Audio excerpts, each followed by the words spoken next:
il dit, mais celui qui va périr, n'étend-il pas les mains? Celui qui est dans le malheur, n'implore-t-il pas du secours?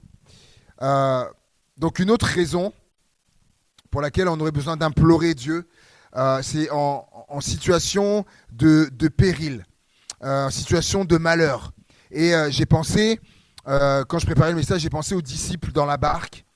Dans Luc 8, 23, il est dit, pendant qu'ils naviguaient, Jésus s'endormit et un tourbillon fondit sur le lac.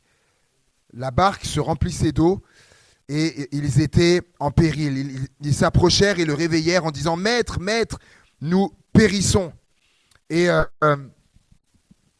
ils ont eu besoin là, ils ont imploré le Maître, ils ont imploré Jésus.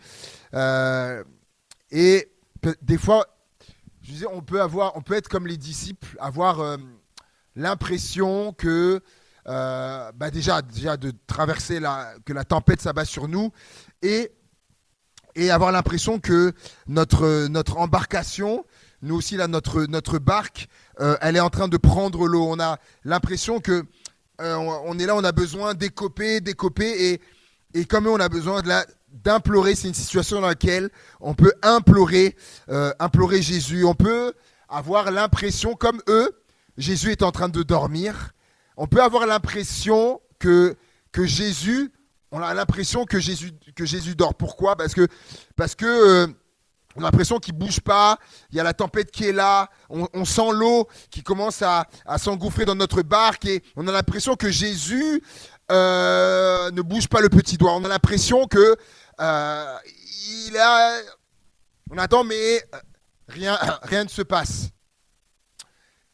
Faisons comme les disciples, de l'implorer et Jésus saura calmer. Il saura calmer la tempête. Je pensais à Pierre également, où il est dit, mais voyant que le vent était fort, c'est lorsqu'il va sortir de la barque et marcher sur l'eau, mais voyant que le vent était fort, il eut peur, et comme il commençait à s'enfoncer, il s'écria, Seigneur, sauve-moi. Lui aussi a eu besoin d'implorer Jésus. Et il l'a imploré, et littéralement, pareil, on peut avoir la sensation que on commence à s'enfoncer. Peut-être que quelqu'un peut avoir l'impression qu'on commence à s'enfoncer dans le péché. Peut-être malheureusement, on a commencé quelque chose et vous savez, le péché est quelque chose qui, à un moment donné, c'est comme une sangsue. Il a toujours faim. Le péché a toujours faim. Il veut toujours nous enliser, nous entraîner toujours plus bas. Alors, c'est ça le danger. Lorsqu'on commence, du coup, et qu'il nous tient, et ben le péché va vouloir du coup nous enfoncer, alors que on peut commencer à s'enfoncer dans le péché. Il faut que, si c'est mon cas, il faut que j'implore l'Éternel. Peut-être que Pierre, lui, commençait à s'enfoncer dans l'eau. Peut-être que je commence à m'enfoncer dans le doute. Peut-être parce que justement, je vois pas de réponse, je vois pas les choses bouger, je vois pas encore l'exaucement à ma prière. Je vois que le temps passe et le doute commence à venir et si je commence à m'enfoncer dans le doute, il faut absolument, comme Pierre, il faut que j'implore l'Éternel, il faut que j'implore Jésus. Pourquoi? Parce que si je commence à m'enfoncer dans le doute et que je l'implore pas, le doute va petit à petit, progressivement, va se changer, se transformer en incrédulité. Parce que là aussi, le malin va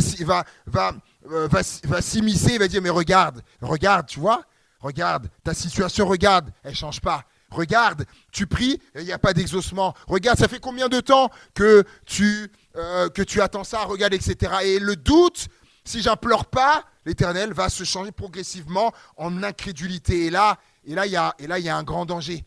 Parce que quand certains ont sombré dans l'incrédulité, après certains ont délaissé la foi. Malheureusement. C'est pour ça que si je sens que le doute commence à être là, que je m'enfonce tout de suite, comme Pierre, il faut que j'implore l'Éternel de venir, Seigneur, sauve-moi, comme Pierre, vienne à notre secours. Et peut-être que quelqu'un commence à s'enfoncer dans les dettes, peut-être. Dans les dettes. les factures qui s'accumulent, etc., des dettes. Et c'est le moment d'implorer l'Éternel. Ou peut-être quelqu'un qui voit que c'est son à la banque, son compte en banque, c'est son découvert qui commence à s'enfoncer. Eh bien, si c'est le cas, implore l'Éternel. Seigneur, viens à mon secours. Seigneur, sauve-moi. J'ai mis dans la diapo, parce que ça va pouvoir se mettre aux commandes. Voilà, ça c'est l'éthique d'implorer Dieu, voilà. J'ai été regarder, parce que oui, on entend... Alors, qui avait déjà entendu le terme d'implorer? Qui avait déjà entendu, ouais. Mais moi, comme beaucoup de fois, des fois je suis là, mais je me dis, mais oui, implorer. Mais en fait, je me disais, mais qu'est-ce que vraiment ça veut dire précisément? Et maintenant, vous le savez, j'aime les définitions, parce que ça, voilà, d'un coup, ça nous éclaire. Et implorer, donc c'est supplier quelqu'un. Il y a plusieurs définitions, hein. Supplier quelqu'un d'une manière humble. Et c'est intéressant le dictionnaire qui dit en exemple implorer Dieu, c'est intéressant, hein, dans le dictionnaire. Ou un synonyme d'implorer et c'est prier. Et implorer, c'est supplier. Et oui, on peut supplier Dieu. On peut le supplier. Et c'est ce que la Bible appelle les prières de supplication. Et l'un des champions, toutes catégories confondues dans la Bible, l'un des champions de la supplication, c'est David. Et je vais vous lire les psaumes, peut-être ça pourra s'afficher. Par exemple, le psaume 6, verset 9. Psaume 6, verset 9 qui dit « L'Éternel exauce mes supplications, l'Éternel accueille ma prière. » Le psaume 86, verset 6, « Éternel, prête l'oreille à ma prière, sois attentif à la voix de mes supplications. » Psaume 28, verset 2, « Écoute la voix de mes supplications, quand je crie à toi, quand j'élève mes mains vers ton sanctuaire. » Psaume 51, verset 1er, « Ô chef des chantres, avec instrument à cordes, cantique de David, ô Dieu, prête l'oreille à ma prière et ne te dérobe pas à mes supplications. » Psaume 130, verset 2. « Seigneur, écoute ma voix, que tes oreilles soient attentives à la voix de mes supplications. » Psaume 143, verset 1er. Psaume de David, « Éternel, écoute ma prière, prête l'oreille à mes supplications, exauce-moi dans ta fidélité, dans ta justice. » Et ça, c'est que David. Et oui, David, effectivement, a eu ces moments où il a dû supplier Dieu. Il a dû supplier Dieu lorsque, bien sûr, lorsqu'il était en fuite, lorsqu'il fuyait Saül qui voulait le tuer, lorsque pendant plus de 10 ans, il a dû se cacher un peu partout, dans les déserts, dans les forêts, dans les cavernes, etc., dans certains villages et tout ça. Oui, à plusieurs moments, il a dû supplier Dieu. C'est certainement supplier Dieu que ça puisse s'arrêter. Supplier Dieu à des moments, il dira, Seigneur, et mes ennemis, ils étaient prêts de le retrouver. Seigneur, délivre-moi. À plusieurs reprises, il a supplié. Il y a son fils également, Salomon, dans 1 Roi, chapitre 8, verset 30, où il dira, daigne exaucer la supplication de ton serviteur et de ton peuple d'Israël lorsqu'ils prieront en ce lieu. Exauce du lieu de ta demeure des cieux, exauce et pardonne. L'apôtre Paul, dans ses enseignements, il dira aux Éphésiens, au chapitre 6, Éphésiens 6, verset 18, il dira « Faites en tout temps, par l'Esprit, toutes sortes de prières et de supplications. Veillez à cela avec une entière persévérance et priez pour tous les siens. » Éphésiens 6, 18. Philippiens, chapitre 4, verset 6, il dira « Ne vous inquiétez de rien, mais en toute chose, faites connaître vos besoins à Dieu par des prières et des supplications avec des actions de grâce. » Et enfin, dans 1 Timothée, au chapitre 2, au verset 1er, il dira « J'exhorte donc avant toute chose à faire des prières, des supplications, des requêtes, des actions de grâce pour tous les hommes. » Donc l'apôtre Paul, dans ses enseignements sur la prière, il inclura et il dira que dans la prière, ça fait partie également de, oui, aussi, part de la prière où il ouvre cette voie, que la supplication fait partie. Le moment où on supplier Dieu. Pour certains, ça fait bizarre. Certains disent, mais comment supplier Dieu? Mais oui, oui, oui, oui. C'est lui qui le dit. Oui, il y a certains sujets, il y a certains moments où la prière qu'il faudra adopter, eh ben, ce sera la supplication, là où on suppliera le Seigneur d'agir, d'intervenir, de faire, on suppliera. Dernièrement, je vous le dis dernièrement, j'ai supplié Dieu, par rapport à un sujet que j'avais. Dans les temps que j'avais, j'ai supplié le Seigneur. Je ne vais pas vous partager le sujet, mais je vous dis, j'ai supplié Dieu. C'était quelque chose que je redoutais. Qui pouvait arriver, que je redoutais. Dans des temps, j'ai supplié le Seigneur que ça n'arrive pas. Et cette chose n'est pas arrivée. Il y a des temps comme ça.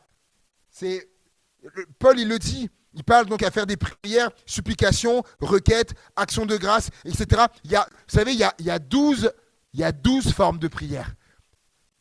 Peut-être qu'un jour, le Seigneur me conduira à ce qu'on balaye les 12 sortes de prières. Et dans les 12, la supplication en fait partie. Et des fois, c'est de celle-là qu'il faudra adopter, dont on aura besoin, ou de façon spécifique, la supplication, de supplier le Seigneur. La deuxième définition, ça va pouvoir s'afficher sur la diapo, d'implorer, c'est également, donc on a vu, c'est supplier quelqu'un avec humilité, et le dictionnaire nous dit également que c'est demander une aide, une faveur avec insistance. Et j'ai pensé à deux passages. J'ai pensé à la femme, vous vous rappelez, les deux, c'est dans Luc 18, les deux. La femme et le juge inique. Cette femme qui avait été victime d'injustice et qui va aller voir le juge, lui demandant de lui faire justice de sa partie adverse. Et la Bible dit que pendant longtemps, elle a là. Et la parole nous dit que ça fait partie comment dire ça, le fait d'implorer, de demander une aide, une faveur avec insistance. Elle a imploré le juge. Oui, toi aussi, tu peux aussi implorer le juge des juges. Tu peux l'implorer aussi, comme cette femme, avec insistance.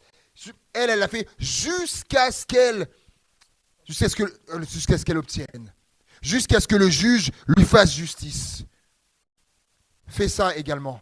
Tu sais, si tu étais victime d'injustice, implore le juge également, notre juge qui est là-haut, implore-le. Mais ça te demandera de le faire avec insistance. Et l'autre, c'est toujours dans Luc 18, un peu plus loin. Jésus passe par Jéricho et il y a cet aveugle Bartimée sur le chemin et qui va entendre que c'est Jésus qui passe. Il va dire aie pitié de moi, fils de David, aie pitié de moi. Il l'implore.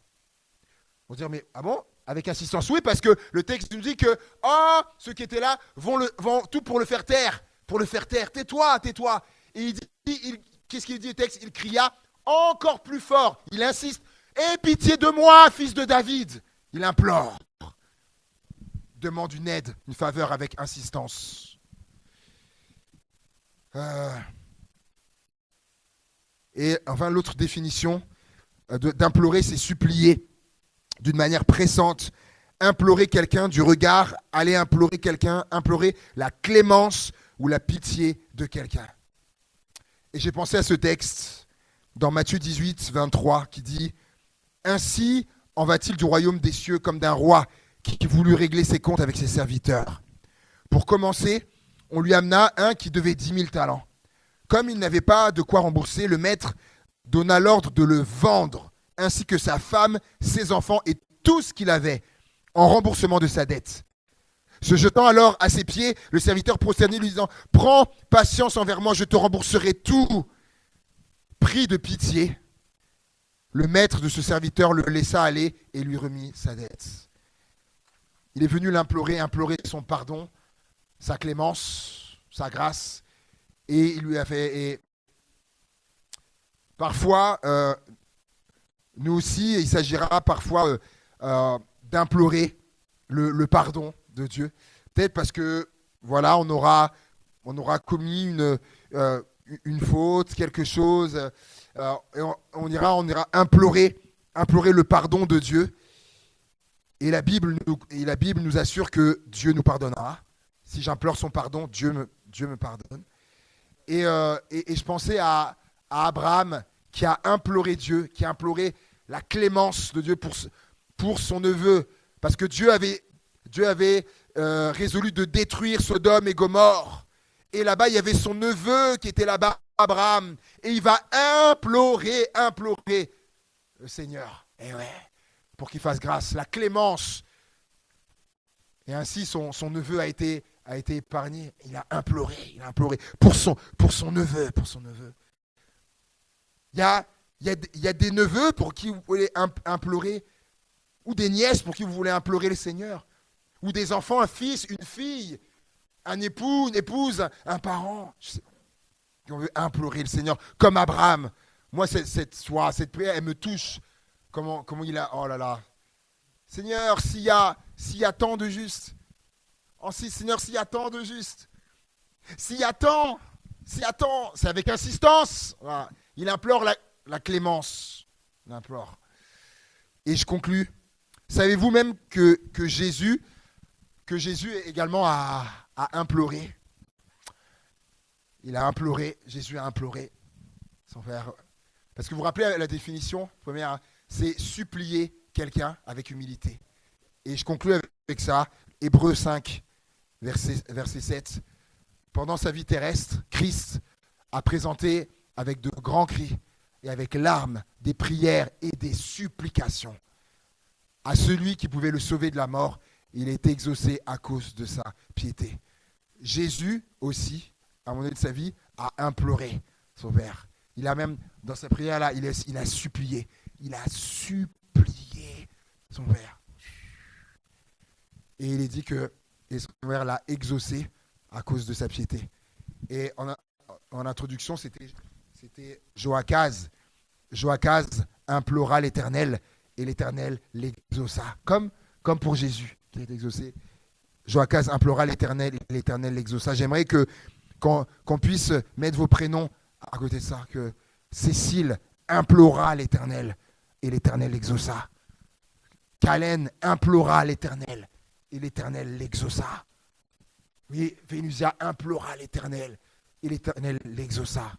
On pourrait rajouter comme ça, et même ceux qui sont sur les Zooms et autres. Et on va prendre un temps on va implorer l'Éternel. Mais avant, j'ai à cœur qu'on puisse prendre deux chants. On va prendre deux chants et qui vont après nous conduire dans ce temps de prière où on va implorer